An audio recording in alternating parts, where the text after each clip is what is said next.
Hola amigos, bienvenidos a los análisis de librería Pirineos3000.com.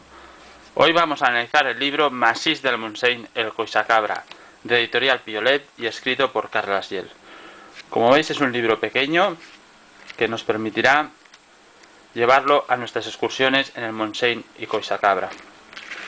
El libro es básicamente de ascensiones, hay algún itinerario de montaña, pero básicamente de ascensiones.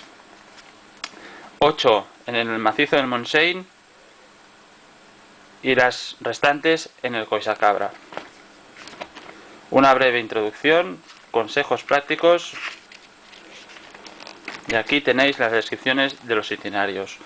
Pequeña introducción, localización, acceso, punto de inicio, la durada del itinerario, la dificultad, el desnivel, unas notas sobre lo que nos vamos a encontrar, el itinerario de descenso, los mapas recomendados, un resumen y ya propiamente lo que sería la ascensión.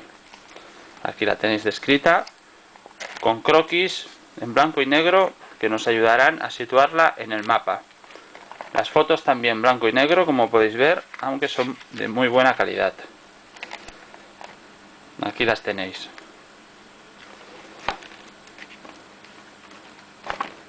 ...24 ascensiones, itinerarios de montaña al Montseny y al Collsacabra.